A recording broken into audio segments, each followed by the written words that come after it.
then. Let's have a word with Dr. Lindsay. Oh, no, we're not. We're speaking to Paul now in Camden. Hi, Paul. Hey, Vic, how are you? Yeah, good. Thank you. Yeah. Holy cow. Absolutely beautiful. And I'm sure you are going to be absolutely fine. They're a handful at this age, but they are absolutely beautiful. It's so rewarding. Is everything going okay? Yeah. And you can't... The dogs go for long walks, so there's 5 of us, and we're doing nothing. So. Cheers. So that fine. So prioritising a dog and kids, you've got to be in the right location with stuff to do. Location, I thought was key, but it turns out not for some travellers. Actually, it is all about sleep. Dr. Lindsay Browning joins me now, sleep expert who worked at a hotel as a sleep therapist. Now, I don't know, Dr. Lindsay, I'm guessing you know all the ins and outs and ways around this, but I sleep so badly in hotels. Is this something that's quite common?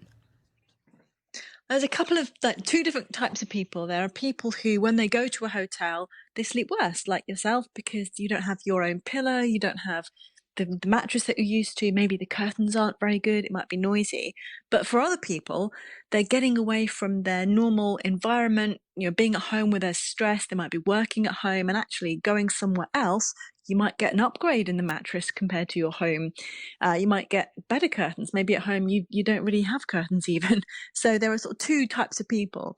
But this research about people going away and really prioritizing rest is really brilliant, because it's a great opportunity for people to actually take a break and invest time in themselves when they're on holiday. And sleep is one of those really, really important things to invest in. Yeah, it's investment in yourself is something we overlook a lot, isn't it, as humans, while we're charging about trying to get everything done and worrying about everybody else. Yeah, absolutely. And your previous caller with his 3 triplets. If you go on holiday, happy children make happy parents. And, there's only so much you can do when you're negotiating bedtimes with toddlers. But if you're going away and you're in control of your own bedtime, then a holiday can be a fantastic opportunity to catch up on some really good needed sleep, especially if you can go to bed a bit earlier because you're not working. You can have a lie-in, you could have a snooze by the pool.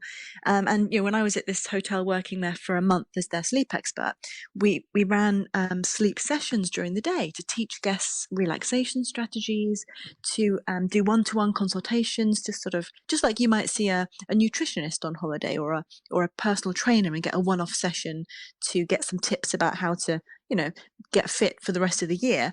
People spoke to me for a 1-hour session to talk about their sleep, to really get some advice and education which they could take home with them, so that they can not only get some great sleep on holiday, but they can change their sleeping habits for the rest of the year and sleep better all the time. It's it's really interesting that it's a one-off. It wouldn't even occur to me to go and learn about sleep. So there are techniques you can use. If you're a bad sleeper, there are ways of bypassing it. Absolutely. There is so much that people can do to improve their sleep. I deal with people all the time who just label themselves as, oh, I'm a poor sleeper, I'm an insomniac, I can't sleep. And that's not true. It's just like if someone is overweight or is used to eating unhealthily, there are things you can do to turn that around. If you're overweight, you need to eat salads and go to the gym. If you're a poor sleeper, there are a number of things that you can do to rewrite your brain so that it stops being a poor sleeper and you can lie down in bed, feel relaxed, and sleep happens, rather than it being something you're fighting every night and thinking, oh my goodness, I hate bedtime, I can't sleep, I'm tossing and turning, I'm surviving on 4 or 5 hours sleep a day. So yeah, everyone can become a good sleeper. So it doesn't need to be like staying in a beautiful luxury gaff with a pillow menu and nice sprays and things like that. Actually, it comes from within. Yeah, I mean, obviously, beautiful 5-star resort with a beach and sunshine, and of course you're going to feel relaxed and it's lovely. But it's not all about that. You can learn, just like learning some techniques to do yoga or some kind of exercise techniques. Learning to sleep is a very similar thing, and you can do that wherever you are. It doesn't have to be some luxury resort in the Maldives. It could be anywhere that you can improve your sleep for the rest of the year. How do you learn to sleep then? What do we do? Well, it's about finding why you're not sleeping. So you might not be sleeping well because of your sort of daytime activities. Maybe you're not wearing yourself out. Maybe you're not going outside and getting sunshine during the day, which is really common. If you get up, get on the computer, work all day, don't leave the house, you're not getting natural daylight exposure, which really can mess up your circadian rhythm. Or maybe it's because you're stressed. If you're too stressed, your mind is whirring.